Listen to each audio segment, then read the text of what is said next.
Happy Monday, everyone. It's Brofessor here today. I want to go over some reviews of 3 arena games today. I played as Arcane. These 3 matches were played between 1650 and 1750 MMR. I want to start this video off by actually talking about where Arcane's at in the meta right now. So first off, in 2v2 arena brackets, over 1800, there are only 15 Arcane Mages. 15. Whole world, over 1800. So Arcane's not doing too hot. The bursty state of the meta has really... definitely Arcane's not too playable. So, that's kind of where I want to start off with saying these videos. Is it unwinnable? No, it's not. You're going to kind of see from the video here, there's always ways to set up win conditions. I am playing with a Disc Priest. The Disc Priest here is item level 192. 192 between 1650 MMR and 1750 MMR. So he is very undergeared for this MMR. And even though he's undergeared, I know this guy personally. We are in Discord chatting. I do have Discord muted for this, just so I can kind of break down how the games went and everything. So let's kick it off. So first off here, I'm running a pretty standard talent build that I mentioned in the first PvP video. Now, generically, our strategy here is going to be kill Windwalker and CC Disc Priest. Now, not going to happen all the time, but we may kind of get a switch set up on here to kill the Disc Priest if that happens. And that's kind of what's going through my head in the opener here. Generically, I know I'm going to be swapping polys a lot. I'm going to be trying to peel off my Disc Priest, because what's going to go through their head here? Their head is, holy shit, it's an Arcane Mage. I'm never going to be able to keep up with an Arcane Mage, so I'm probably going to try and kill this Disc Priest. Most of the time, as Arcane, people are a little bit more afraid of you because of your high mobility. So they're not going to chase you down every match. Now, right here, I want to pause the video, rewind it back. Right here, when I get a chance to polymorph this Disc Priest. So I Nova the Monk in place, and now I'm going to go for a poly on this Disc Priest. I want to be able to start some opening pressure. Maybe I pull a trinket, maybe I pull a wall, something like that, okay? So I see this Disc Priest. Now with Disc Priest, they have Shadow Word Death, so they can actually prevent your poly. So what I'm going to do is fake cast poly, stop my cast. Watch, there's the Shadow Word Death right there. So I faked the Shadow Word Death, and now I got a full poly on him. Perfect. The Monk is starting a big damage routine on my Priest here. So now I'm going to counter pressure him with all my go. I pop AP, I got Touch of the Magi on him. The Priest is sitting a full poly. So now he has to use Dampen Magic, and then I Trinket the Fear. Right here, I could have probably got a sooner polymorph on that Priest. I probably should have. I probably should have gone for a quicker polymorph on the Priest, and I should have probably shimmered out of fear range there. So that's a little bit of a misplay on my part. We probably could have closed this game out a lot sooner had I been more aware of the Priest pulling up on me. So right now, my Priest is taking a bunch of damage, and I am now pretty much done with my pressure go here. So I don't have many options left for damage, so I'm just going to start polymorphing. Now, something that's really important that I did here, you're going to see me do it a lot, is the double polymorph. In this case, it's way more than a double polymorph, but I know that Priest is going to dispel this Monk. So instead of just casting polymorph once, I always cast it 2 times in a row. Cast it once, he either trinkets if he has trinket, or most often he gets dispelled if he's Ring of the Healer. The second one, it's going to be half DR, but he's still going to be now able to get peeled off. And that's exactly what happens. He gets dispelled, then I get a half poly, and then I get a quarter DR poly. Now, I'm going to apply some more counter pressure here. And the counter pressure forces him to run. So right now I have a decision, okay? I can push forward, be aggressive, and try and secure a kill on this Windwalker, or I can get a gentle reset. So let's look here. I have no AP. I'm a low mana. Odds are there's no way I kill this Windwalker. So I'm going to run away. Let's run away. Let's get a reset. Let's drink up. Let's heal up. He just dropped DR on Polymorph, so I'm going to open with a Polymorph here, give myself some breathing room, give my priest some breathing room, get my mana back. Okay, he's polyed. Now, let's start a damage rotation here. Force him to probably line of sight. The priest, trying to get a Polymorph on him here. Kick the penance, and then I'm going to... He deaths it. And I get the Polymorph off there. Cancel cast. So now when you see that monk up with his little images, and if you're running with a Disc Priest like I am in this situation, your job is to try and peel those images as best you can. Those images do a bunch of damage. Now right here, I'm kind of making a decision. Since I have Alter Time up right now, you can kind of see in this top right corner of my screen here, I have Alter Time. That priest is back and around here, so I'm not too worried about this priest dispelling me. And I have quite a bit of buffs up here to prevent that. Atonement, Palm. So I'm going to sit it. I get kicked here. I use my Night Fae ability to shimmer away. Alter Time's about to tick off. The monk had to use a mobility to catch me. So now I'm going to go back, heal up to full. And the monk's over there now. Great, right? I perfectly utilized that Alter Time. So now the monk doesn't have his images up. He doesn't have any big damage. My priest went in for the fear on their priest.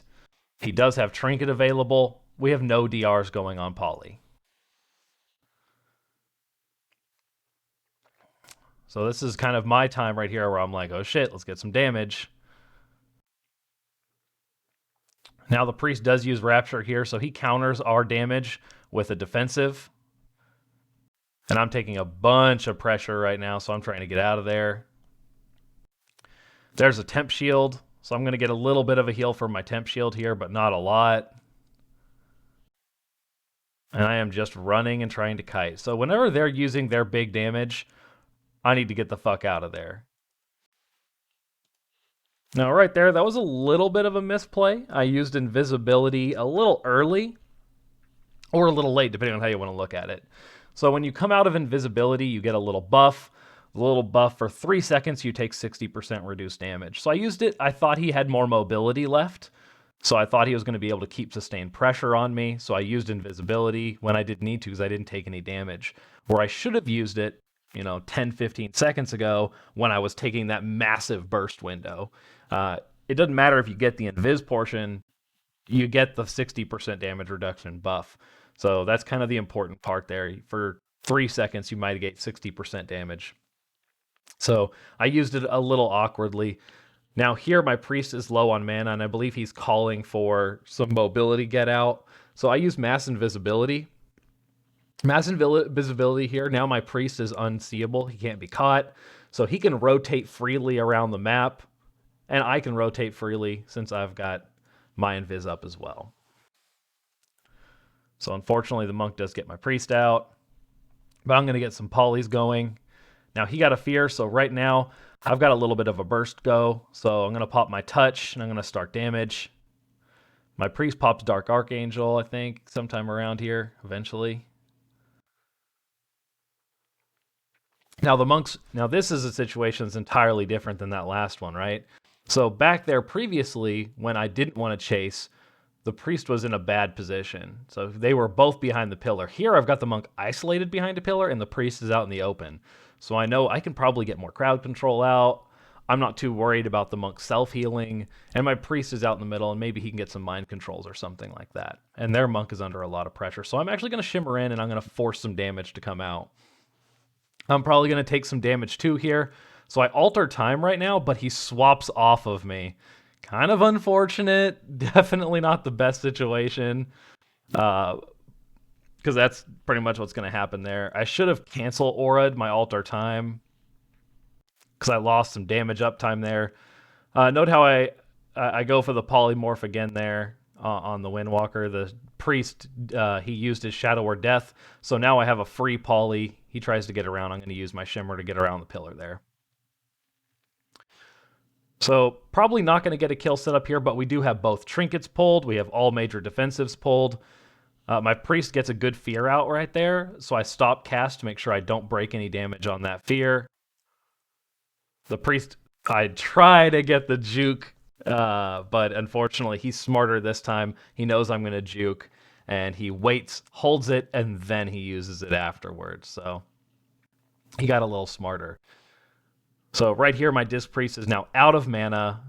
Their Disc Priest has mana, but my Disc Priest has one last cooldown left. He does have Mind Games on him right now, so he has to wait that out. He doesn't have to spell up.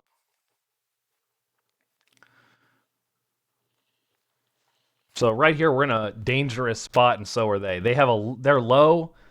They have no cooldowns. I get the kick on the priest here, so he can't get any big shadow heals off. The monk is low, and then we get the finishing blow. And we get the finishing blow before the pain sup goes on.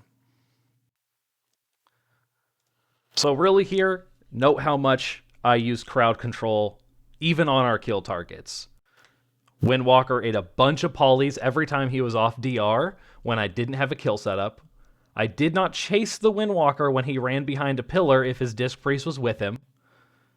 And only when we had a clear go setup did I ever try and effectively get a kill on the Windwalker. So that is the conclusion of the game there. This one was at 1721 MMR. Let's pull up our next video here. So this is going to be a Holy Paladin Warrior game. Now, some of the big things to note here in this game match is going to be that the Holy Paladin and Warrior comp do not have a cleanse. So you can abuse Altar Time, you can abuse Temp Shield, you can keep your barriers up all the time. You've got great options here for preventing damage. So you can kind of play the aggressor here, even if you put yourself into a bad position. So right here, I'm going to try and open up on the Paladin with some polys. He trinkets instantly into a fear on my priest. He bubbles because he's worried his warrior's going to take a lot of damage, and he utilizes a big cooldown there. So right here, just kind of pausing the video here, we've pulled bubble, we've pulled trinket, and we've pulled ultimate sacrifice just by applying a bunch of opening pressure onto this warrior. Now my Disc Priest is taking a beating again, just like last game. That warrior knows he's going to have problems killing me because I'm going to kite him, so he's going to go for my Disc Priest. So my job is to peel when I can't get a kill setup, and then when I can get a kill setup, try and get some off CC going. So I'm going to stop all damage. I get some polys out on the Paladin. Now that all that's ended, I'm just applying generic pressure here. I get feared, I think about it, and I trinket. I probably should have trinketed instantly. And now the Paladin is off DR on Polymorph here, and the Warrior has gotten out of the fear. So I'm going to give my Priest some breathing room. I'm out of mana, I need to evocate, and I don't have any cooldowns left. I do get the second Polymorph off on the Warrior as he tries to leap away. I do want to keep some pressure up here. If the Holy Paladin and Warrior are both free to do whatever they want and they have no worry of death, then that's trouble, right? I know my Priest can handle himself. That Holy Paladin does have wings up and is beating the shit out of me, but I had Altar Time up, so didn't matter at all, right? I just got a full heal out of it.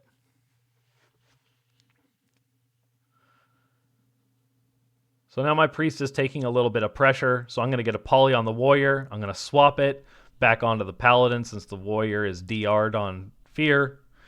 And then I'm just going to start putting a lot of pressure into this Warrior. And I'm going to try and make them use more cooldowns. So right here, we pull out the Die by the Sword. That's a flat damage reduction for us. I'm out of polys, but now, oh, what just happened there? So the Paladin tried to get a Repentance on me, and I got a lock on him. When you get a lock on a Paladin, odds are they can be very quickly turned around and killed if they do not have bubble. And unfortunately, I make a small mistake there. We'll rewind here. The Holy Paladin has Divine Favor up right now. I should be trying to spell steal this, so when he comes out he doesn't have that instant cast big heal. But thankfully, my priest turns the corner and dispels that divine favor. So now the paladin doesn't have any instant big heals, so I can really keep putting the pressure on. Thankfully, my priest kind of makes up for my mistake there, and then we finish the paladin off.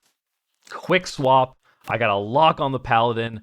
He had Dark Archangel available to me, and we just turned around and murdered him. And then here, we just clean up the warrior and end the game. So something against this comp, too, that kind of is important is to note that if you do get a lock on a paladin, that can be game winning. Absolutely can end the game right there. And this game's at 1700 MMR. And our last game here, I wanted to show a double DPS situation. So double DPS, something to kind of note here against double DPS, don't play too passively. You need to play aggressively. So against double DPS comps, if you just let them play aggressively on you, you're going to have a lot of problems. You're not going to be able to put out enough pressure to kill someone if you're always playing defensively. And their weakness is not having a healer. So since you have the healer and they don't, you're always going to want to try and play aggressively. So let's kind of see how this game goes here. Now, generically, our kill target is going to be the Shadow Priest here, predominantly because the Shadow Priest doesn't have instant cast big heals. Rep Paladins have massive amounts of instant cast healing with Word of Glory. I'm not going to be able to kill through that. So, to get the victory in this situation, I know I'm going to have to kill the Shadow Priest, and I know I'm going to have to play aggressively. They have a lot of defensive options here. Okay? So I'm going to stealth in here. I'm going to try and get a little bit of a setup with a polymorph on my priest. And the Red Paladin's going to lay into some damage on me right now. Since he's laying in damage here, I have Temp Shield up, and I'm not worried about that getting purged because the priest is right here. So all this damage I'm taking right now, Temp Shield's about to go off, and watch my health. Boom, we're back to full.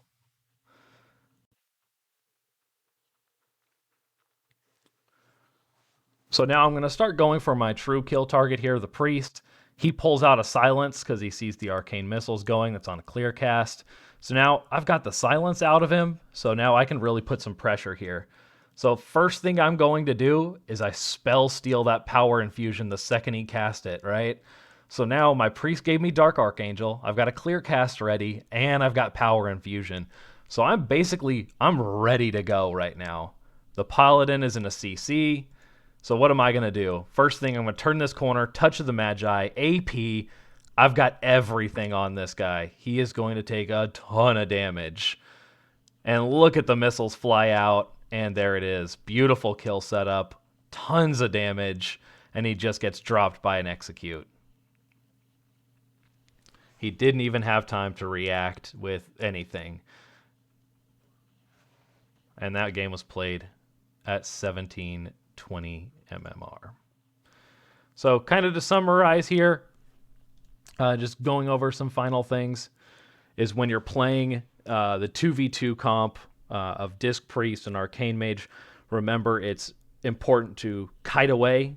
If you are, say you need a reset, don't chase behind pillars.